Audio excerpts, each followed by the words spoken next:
علیکم. آج اپنے پیپر 1 کی 3 to 4 8 سلیبس اور پرچہ 1 کی جو تیاری کا جو کریش کورس سیریز ہے اس کے ساتھ میں سوال نمبر 2 لے کر آپ کے ساتھ موجود ہوں. آپ کے سامنے اس وقت جو سلیبس ہے وہ 3 to 4 8 کا میں نے رکھا ہوا ہے تاکہ آپ کو اچھی طرح سے پتہ چل جائے کہ وہ تمام بچے جو کہ ابھی ایگزام دے رہے ہیں اور 3 to 4 8 کے حوالے سے اور ان کو اندازہ ہو جائے کہ یہ کون سا سلیبس ہے جس کے مطابق ان کو میں یہ کریش کورس کرا رہی ہوں. ٹھیک ہے، اس میں یہ سلیبس جو ہے یہ آپ کا ایگزام 24 25 اور 26 میں جو بچے اپیئر ہو رہے ہیں ان کے لیے یہ ہے، اور ساتھ ہی جو جون اور نومبر دونوں میں یہ استعمال ہوگا.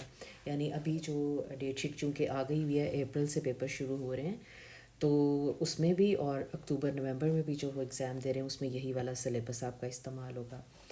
اچھا، پچھلی ویڈیو میں کامنٹ تھا کہ جی آئی جی سی ایس سی کے لیے بھی بنائیں، تو اس میں نے یہ بتا دیا ہے کہ پہلا سوال جو ہے 3 to 4 8 کا پرچہ 1 کا، وہ آئی جی سی ایس سی کا پرچہ 1 کا بھی وہی بالکل ہر چیز وہی ہے.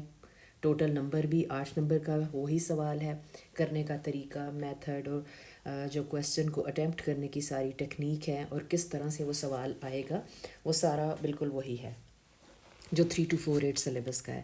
تو وہ والی ویڈیو جو ہے وہ آئی جی سی ایس سی کے جو طلبہ ہیں ان کے لیے بھی بہت مفید ہوگی.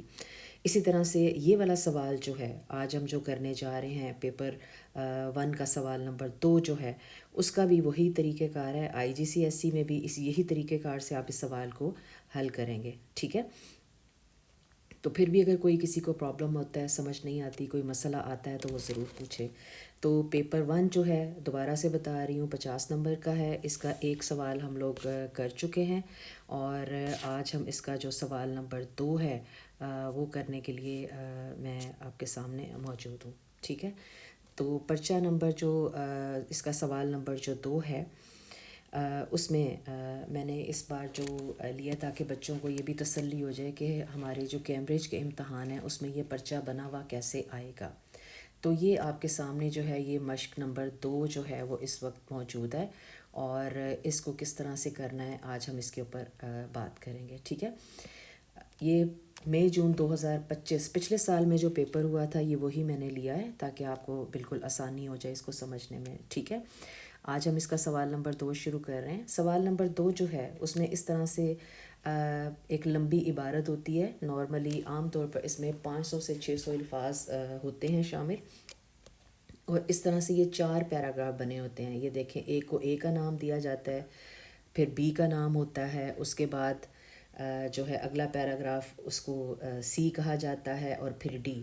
تو یہ اے بی سی ڈی 4 پیراگراف ہوتے ہیں، اور اس کے بعد جو ہے وہ اس طرح سے ایک سٹیٹمنٹ دی جاتی ہے جیسے کہ یہ دی گئی ہے، اور اس کے بعد 4 جو ہیں خالی ڈبے بنے ہوتے ہیں جو کہ اے بی سی ڈی کے نام سے ہوتے ہیں. آپ نے اس سٹیٹمنٹ کو جو بھی وہاں پہ ایک بات لکھی ہوتی ہے اس کو پڑھ کے سمجھنا ہے، اور واپس جو ہے وہ اپنے اے بی سی ڈی 4 پیراگراف کو غور سے پڑھ کے سمجھنا ہے کہ اس بات کا جو ذکر ہے یا تو بالکل وہ ہونا چاہیے یا اس سے بہت ہی قریب ترین، یعنی وہ اس کا معنی وہی دے دے. ٹھیک ہے، اگزامپل ایک یہاں پر مثال دی ہوتی ہے جس میں یہ سمجھنے کے لیے ہوتا ہے کہ آپ کو اس سوال کو حل کیسے کرنا ہے یا اس جو کیا طریقہ کار ہونا چاہیے. تو اس میں 2-3 باتیں اس کو آپ غور سے دیکھ لیں. سب سے پہلے تو میں آپ کو مثال کے حساب سے بتاؤں گی کہ تاکہ آپ کو آسانی ہو جائے. آپ کی مثال میں ایک یہاں پہ جملہ دیا ہوا ہے، ایک سٹیٹمنٹ دی ہوئی ہے کہ بچوں کو اسکول سے غیر حاضر نہ ہونے کی ہدایت کی گئی تھی. تو 4 آپشنز تھیں جن میں سے آپ نے یہ اے بی سی ڈی میں سارا پڑھ کے بتانا تھا کہ اس کے مطابق جو ہے وہ کہاں پر لکھا ہوا ہے. یعنی بچوں کو اسکول سے غیر حاضر نہ ہونے کی ہدایت کی گئی تھی. آپ نے اس بات کو پہلے غور سے سمجھنا ہے. اگر تو آپ کو اس کا مطلب آ گیا تبھی آپ اس کا معنی جہاں پہ جس اے بی سی ڈی پیراگراف میں موجود ہے اس کو سمجھ سکیں گے. یعنی اگر یہ بالکل یہی الفاظ نہیں بھی ہوتے تو بالکل اس کا معنی ضرور ہونا چاہیے. تو پھر آپ نے جس پیسج میں وہ بات استعمال ہوئی ہے یا اس کا ذکر ہوا ہے اس میں سے آپ اس باکس کو ٹک کر دیں گے. تو یہاں پہ انہوں نے ایک آنسر آپ کو ایک مثال حل کر کے بتائی ہے. تو انہوں نے یہاں پر اے کو حل کیا ہے، اے کے اندر ٹک لگا دیا ہے. یہاں پر ضروری بات یہ ہے کہ آپ دیکھ لیں کہ کتنا صاف ستھرے طریقے سے، کتنا نیٹلی جو ہے انہوں نے یہاں پہ ٹک لگایا ہے۔ دو باتیں آپ کو یہاں پہ سمجھ آ گئیں، اس کو کرنے کا طریقہ کیا ہے۔ ایک تو آپ نے عبارت میں سے جس پیراگراف میں اس کے متعلق بات کی گئی ہے وہ پیراگراف میں وہ لائن آپ نے ڈھونڈنی ہے، اور وہ جو پیسج ہے اس کو آپ نے اس ڈبے میں ٹک کر دینا ہے۔ اب یہ کیسے آپ نے بالکل ٹھیک کرنا ہے، اس کے لیے ہم واپس پیراگراف میں جاتے ہیں اور دیکھتے ہیں کہ انہوں نے کیسے اس کو کیا ہے۔ تو انہوں نے چونکہ اے کو کیا ہے تو میں آپ کے سامنے ہم دیکھتے ہیں کہ انہوں نے کیوں کیا ہے، کیسے۔ شمالی وزیرستان کے سرحدی قصبے دیواگر کے واحد اسکول میں آج خاص دن تھا۔ بچوں کو صرف یہ کہا گیا تھا کہ وہ صاف ستھرے کپڑے پہن کر آئیں اور اسکول سے چھٹی ہرگز نہ کریں۔ اب ہم دوبارہ سے اس کو دیکھتے ہیں۔ بچوں کو اسکول سے غیر حاضر نہ ہونے کی ہدایت کی گئی۔ اب غیر حاضر ہوتا ہے کہ ایبسنٹ نہ ہونا، ہدایت کرنا، ان کو یہ انسٹرکشنز دی گئی تھیں۔ تو ابھی ہم نے جو پڑھا ہے اس میں یہ ہے کہ وہ چھٹی ہرگز نہ کریں۔ تو چھٹی ہرگز نہ کریں، اور یہ ہمارے بالکل ملتے جلتے ہیں، اس کا معنی وہی ہے جو اس پیراگراف میں تھا، اس کی وجہ سے انہوں نے اے کو ٹک کیا۔ اب آپ نے دوسرے کو نمبر 7 کو آپ پڑھیں گے اور پھر آپ چاروں پیراگراف میں دیکھیں گے کہ کہاں پر اس کا جواب ہے۔ مس سیما کو دیواگر کے اسکول کے متعلق ایک طالب علم نے بتایا۔ اب ہم نے یہ والی بات ڈھونڈنی ہے کہ ان ABCD چاروں پیراگراف میں کہاں پر یہ بات کا ذکر کیا گیا تھا، یا جو کہ بالکل اس کا معنی تھے۔ بہترین طریقہ یہ ہے کہ آپ نے پیسج میں واپس جانا ہے اور اس کو غور سے پڑھنا ہے، ٹھیک ہے۔ تو یہاں پر اگر میں سیکنڈ پیراگراف میں دیکھوں بی میں، لیکن امتحان میں آپ کو سارے پیراگراف پڑھنے پڑیں گے کہ کہاں پر اس کا ذکر ہے۔ تو یہاں پر میں چونکہ میں اس کو پہلے سے میں نے کیا ہوا ہے، وقت بچے تو میں آپ کو آسانی کے لیے آپ کو بتا رہی ہوں کہ یہاں پر دیکھیں، دوسری طرف مس سیما کراچی کی ایک اکیڈمی میں طلباء کو آن لائن ریاضی اور انگریزی پڑھا رہی تھی۔ ان کے شاگردوں میں سے ایک کا تعلق شمالی وزیرستان سے تھا، جس کے ذریعے انہیں دیواگر کے اس اسکول کے بارے میں پتہ چلا۔ تو ہم اس کو انڈرلائن کر لیں گے کیونکہ یہی ہمارا جو ہے جواب بن رہا ہے۔ ہم پھر دوبارہ اس کو انڈرلائن کر کے سوال پہ جاتے ہیں اور دیکھتے ہیں۔ مس سیما کو اس اسکول کے متعلق ایک طالب علم نے بتایا۔ اس بات کا ذکر کون سے پیراگراف میں ہے؟ تو وہ ہمیں پتہ چل گیا کہ وہ بی پیراگراف میں ہے۔ ان کے شاگردوں میں سے ایک کا تعلق شمالی وزیرستان سے تھا، جس نے ان کو اسکول کے بارے میں بتایا۔ اچھا، اس کو انڈرلائن کرنا بہت ضروری ہے، ٹھیک ہے۔ اس کے بہت سے، جیسے میں نے آپ کو پہلے بھی پچھلی ویڈیو میں بھی بتایا تھا کہ اگر آپ اپنے ان سوالات، یہ سوالات ایسے ہیں کہ ان میں آپ کو پورے نمبر آپ آسانی سے حاصل کر سکتے ہیں، کیونکہ آپ نے سمپل ایک پڑھنا ہے اور ایک آپشن کو آپ نے ٹک کرنا ہے۔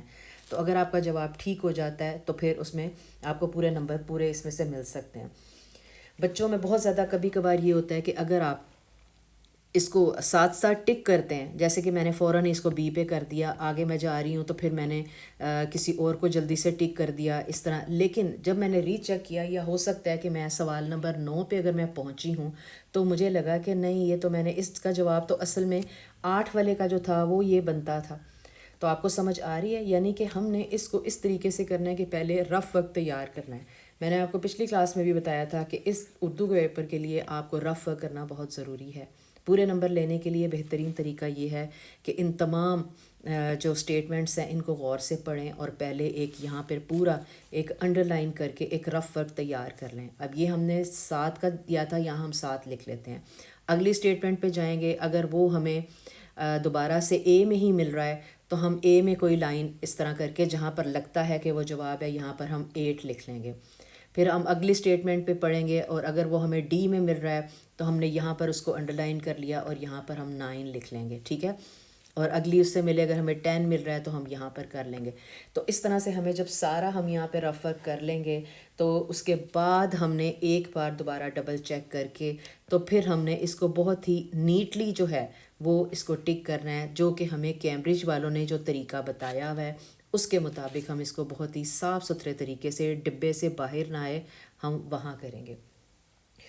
اچھا، اب یہاں سوال یہ پیدا ہوتا ہے کہ کیا اگر آپ کو لگے کہ اگر یہاں پر آپ نے یہ کر دیا ہے پہلے تو آپ کو بعد میں خیال آتا ہے کہ نہیں یہ تو ڈی میں ٹھیک ہے، تو آپ یہاں یہ لکھ کے اور اس کو غلط کر دیں۔